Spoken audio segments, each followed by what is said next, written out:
Hello everyone, लेकर आए हैं भाग 3 आपके लिए। और इसमें हम आज मैथ के कुछ प्रश्न हल करेंगे और कुछ पेडागोजी के प्रश्न हल करेंगे। तो चलते हैं, वीडियो को शुरू करते हैं। तो पहला प्रश्न पेडागोजी से संबंधित। तो देखिए, गणित के अधिगम के संबंध में निम्नलिखित में से क्या सही नहीं है? तो सही नहीं क्या है? गणित में उत्कृष्ट प्रदर्शन की प्रतिभा स्वाभाविक है। आप खुद समझ सकते हैं कि गणित में उत्कृष्ट प्रदर्शन यानी कि इतना उत्कृष्ट प्रदर्शन की प्रतिभा स्वाभाविक है, ये स्वाभाविक नहीं होती। इन्होंने जो कहा है स्वाभाविक शब्द जोड़ा है, ये गलत जोड़ दिया है, इसलिए यही सही नहीं है। तो पहला प्रश्न आपका जो है हल हो जाता है यहाँ पर, और इसमें जो है ऑप्शन पहला सही हो जाता है। अगले प्रश्न पर चलते हैं। इसमें देखिए पहला दूसरे प्रश्न में देखिए क्या कह रहा है वो। निम्नलिखित शाब्दिक समस्या के प्रकार को पहचानिए। तो उन्होंने कहा मेरे पास 6 पेंसिल हैं, मनीष के पास मेरे से 2 अधिक हैं। मनीष के पास कितनी पेंसिल है? आप खुद सोचिए, मनीष के पास जब पेंसिल निकालेंगे तो कैसे निकालेंगे? मनीष के पास मेरे से 2 पेंसिल है, तो मेरे पास कितनी है? 6। मेरे पास 6 हैं और मेरे से अधिक हैं 2। किस पे? मनीष पे। मनीष पे टोटल कितनी हो गई? 8 पेंसिल हो गई। तो इस क्रिया में आप शाब्दिक समस्या का प्रकार बताना है। तो इसमें देखिए तुलना की गई है मेरे में और मनीष में। और तुलना कैसी है कि 2 को मैंने इसमें प्लस किया है। क्या किया यहाँ पे? प्लस। प्लस का मतलब जमा। और यहाँ घटाने की बात करता तो घटा लिखते, यानी घटाना। जमा का मतलब जोड़ना। तो आप समझ गए होंगे कि यहाँ पर मनीष के पास कितने हैं। तो आप मनीष के लिए निकालेंगे तो मेरे पास 6 हैं, मुझसे 2 अधिक हैं। तो ये आपकी होगी तुलनात्मक, क्योंकि तुलना की गई है मेरे में मनीष में कितने हैं उनमें, और प्लस करने पर प्राप्त आ रहा है, इसलिए उनके पास तुलनात्मक जमा ऑप्शन सही हो जाएगा। चलते हैं अगले प्रश्न की ओर। हिंदी अरबी गणना प्रणाली के लिए निम्नलिखित में से कौन सा सही नहीं है? देखिए मित्रों, आप जहां भी प्रश्न पढ़ते हैं नहीं अच्छे से, वहीं गलती हो जाती है। पहले प्रश्न अच्छे से समझ लिया करिए, क्योंकि यहाँ देखिए नहीं दिया गया है और आप नहीं ना देखेंगे, मालूम कहीं दूसरा लगा दिया, गलत हो जाएगा। इसलिए पहले प्रश्न को अच्छे से देखिए।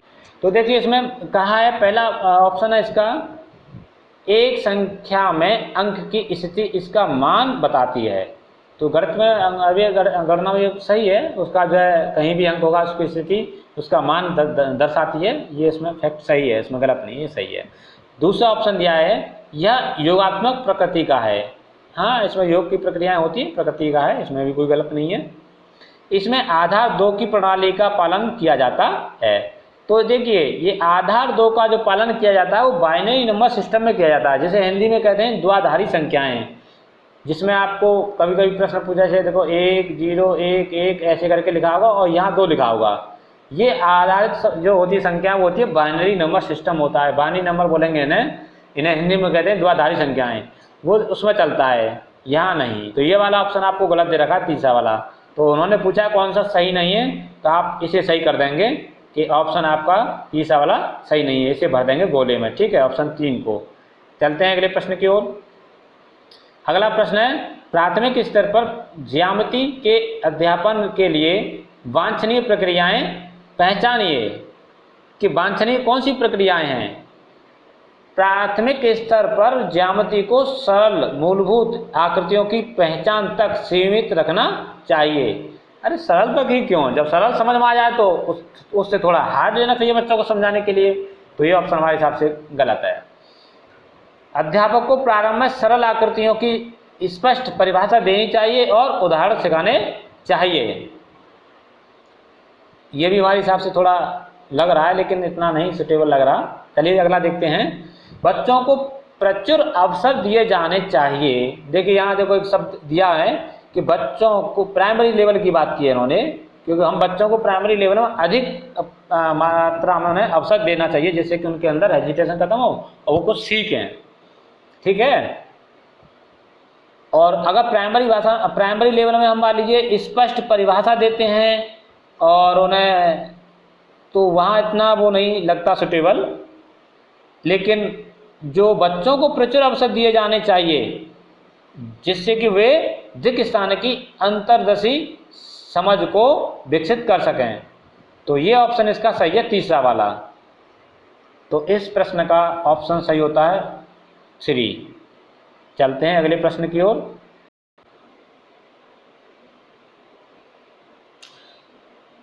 अगला प्रश्न है आपके लिए, इसमें देखिए निम्नलिखित में से क्या गणितीय तर्कणा का सूचक है।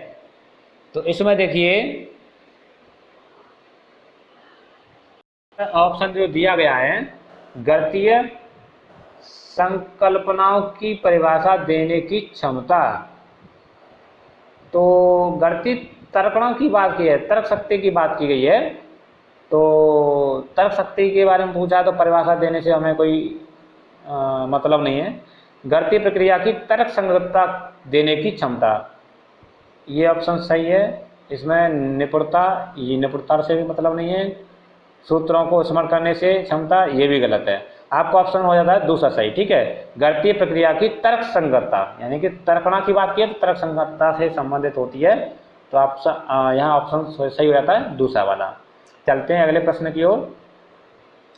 देखिए यहाँ पर आपको थोड़ा प्रश्न करना है। टेबल दी गई है, रेट लिस्ट दी गई है, इस पर सीटेट में आपसे प्रश्न अक्सर पूछा जाता है। तो आप इस प्रश्न को अच्छे से समझ लीजिए। बस आपको ये टेबल समझनी है अच्छे से कि टेबल में किस तरह से हम निकालते हैं इसको, ठीक है। देखिए यहाँ वस्तु का नाम दिया गया है, यहाँ मात्रा कितनी है 2 किलो, जितना भी मात्रा दिया उसका रेट दिया आगे। अब आपको ये देखना है कि उसने कितना सामान लिया है। संजय ने टमाटर लिया है आधा किलो, तो टमाटर देखिए 1 किलो का रेट 40 रुपये है, आधा किलो का टमाटर हो जाएगा 20 रुपये। फिर 1 किलो आलू लिया है, आलू का रेट आपका 2 किलो का 25 किलो, तो 1 किलो का 12.5 हो जाएगा। इसके बाद एक आधा केजी गाजर ली है, गाजर का रेट है 250 ग्राम का 20 रुपये, आधा किलो का हो जाएगा 40 रुपये। उसके बाद गाजर के बाद लिए 250 ग्राम मिर्च लिया उन्होंने, तो मिर्च 100 ग्राम जो है 10 रुपये की है, तो 250 ग्राम लेंगे तो कितने रुपए की हो जाएगी, 25 रुपये की हो जाएगी। क्योंकि 10 रुपये की 100 ग्राम है तो 20 की 200 ग्राम हो जाएगी और 5 की 50 ग्राम हो जाएगी, तो 20 और 5 25 रुपये की 250 ग्राम हो गई। 6 नींबू लेने हैं, 4 नींबू का रेट 10 रुपये है, तो 6 नींबू का निकालना है ना, तो इसका आधा करिए, 2 नींबू का रेट 5 रुपये हो जाएगा, तो इसी में ही जोड़ दीजिए, 4 और 2 6, 10 और 5 15, यानी 15 में आपके 6 नींबू आ जाएंगे। अब इनको जोड़ लीजिए कितना बन गया, ये तो 0.5 बनेगा जो कि, तो 5 और 5 10, 10 और 2 12 के 2 हासिल 1 2 हो जाएगा, 2 और 2 4, 4 और 4 8, 8 और 2 10 और 1 11, यानी कि 112.5। देखिए आपको यहाँ दिखाई दे रहा होगा 112.5, यानी पहला ऑप्शन सही हो जाता है इसमें। तो ये ऑप्शन आपका सही है। अच्छे से प्रश्न को समझ लेना, इसमें करना कुछ नहीं है। ऐसे प्रश्न आपसे अधिक पूछे जाते हैं सीटेट में, एक रेट लिस्ट वाला है, टाइम टेबल वाला है, या अन्य कोई टेबल दे दी उसमें एनालिसिस करना है आपको कि इसमें कितना समय लगा आने जाने में, जो भी आपको टेबल नुमा कोई प्रश्न दिया हो, समय से, रेट लिस्ट से, टाइम टेबल जो भी है, ऐसे प्रश्न अधिक पूछे जाते हैं। तो चलते हैं अगले प्रश्न की ओर। अगला प्रश्न है, मैं 1-2 अंकों की संख्या हूँ, कोई बात नहीं, 2 अंकों की संख्या अच्छी बात है। दहाई के स्थान पर अंक, इकाई के स्थान के अंक क्रमिक अभाज्य संख्या हैं। क्रमिक अभाज्य संख्याएं क्या होती हैं, जैसे क्रम से जो आती हैं, 2 अभाज्य संख्याएं होती है, 2 के बाद 3 आता है, 3 के बाद 5 आता है, 5 के बाद 7 आता है, 7 के बाद 8 नहीं है, 9 नहीं है, 10 नहीं है, 11 आता है। तो अब 2 अंकों की पूछे तो केवल इनमें ही बनेगी संख्या। और क्रमिक का मतलब क्या है, या तो 23 होगी, या 35 होगी, या 57 होगी, बस 3 संख्या हो सकती हैं। तो 13 तो कैंसिल हो गई अपने आप ही, है ना, क्रमिक इसमें 13 कहीं बनेगी नहीं। अब अगला पॉइंट है, अंकों का योग 3 और 4 का गुणज है। 3 और 4 का गुणज का मतलब है ऐसी संख्या जिसमें 3 का भाग चला जाए और 4 का भी भाग चला जाए, तो वो संख्या होती है 12। तो 12 संख्या ऐसी है जिसमें 3 का भी भाग चला जाएगा, 4 का भी भाग चला जाएगा। तो इसका भाग चला जाए मतलब अंकों के योग में। तो आप देखिए 5 और 7 12 होता है, सही है। तो इसमें देखो 3 का भी भाग जाएगा 12 में और 4 का भी भाग जाएगा। तो आप समझ रहे होंगे अंकों के योग की बात की है। तो देखो यहाँ 7 और 5 12 होता है, यहाँ 3 और 2 5 होता है, यहाँ 5 और 3 8 होता है। तो देखिए 3 का भाग यहाँ नहीं जाएगा ना जाएगा, केवल 12 में ही 3 का भाग जा रहा है। तो ऑप्शन पहला ही सही हो जाता है यहाँ पर, और इसमें 4 का भी भाग जा रहा है। समझ में आ गया होगा। दोबारा से फिर समझाने के बाद देखिए, मैं 2 अंकों की संख्या हूँ, कोई बात नहीं, 2 अंकों की चारों संख्या दी है। दहाई के अंक इकाई के स्थान पर अंक क्रमिक अभाज्य संख्याएं हैं। तो क्रमिक अभाज्य संख्याओं के रूप में 3 संख्या मिली आपको। अंकों का योगफल 3 का 4 का गुणज है। अंकों का योगफल यहाँ 12 है, 12 में ही 3 का और 4 का भाग जाता है बस, और किसी में नहीं जा रहा। अगले प्रश्न में चलते हैं। एक रेलवे स्टेशन पर कार पार्किंग की पार्किंग दर, देखिए मैंने आपको अभी पूछा, टेबल नुमा प्रश्न आएगा, वो एग्जाम में जरूर आता है आपके सीटेट में। तो देखो इन्होंने कहा है एक रेलवे स्टेशन पर कार पार्किंग की पार्किंग दर दी गई है, आपको रेट लिस्ट दी गई है कि कितने समय तक कितना हम खड़ा कर सकते हैं। राजीव ने अपनी कार 7 AM पे खड़ी की और 4:30 PM पे निकालना चाह रहा है। तो देखिए 7 बजे से लेकर के 12 बजे तक कितने घंटे हो गए, 7 और 5 12 होते हैं, 5 घंटे दिए हो गए, 4.5 घंटे। ये 5 में 4.5 घंटे जोड़ेंगे तो कितना बनेगा, 4 और 5 9 30, 9 घंटा 30 मिनट। तो 9 घंटा 30 मिनट के लिए देखिए समय कहाँ पे मैच करेगा आपका, 12 घंटे से ऊपर के लिए कॉलम ये है, 8 से 12 के बीच की समय आया तो इसमें आएगा। तो 9 30 यानी 9.5 घंटा इसी में है, आएगा आपका डी पार्ट में। इसके लिए रेट क्या है 150 ऑप्शन 2 में सही है। मित्रों आपकी समझ में प्रश्न अच्छे से आ गया होगा, ना आया हो तो एक बार फिर समझ लीजिए।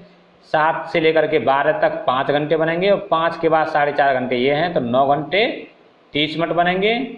9 घंटे 30 मिनट केवल आपके इस वाले रेट लिस्ट में आएंगे, जिसका रेट कितना है 150 यहाँ सही है। चलते हैं अगले प्रश्न की ओर। देखिए अगला प्रश्न आपके लिए दिया गया है आरोही अवरोही क्रम से संबंधित। देखिए आरोही अवरोही से संबंधित कितने प्रश्न आते हैं, 1 से 2 प्रश्न आपको मिल जाता है, ठीक है।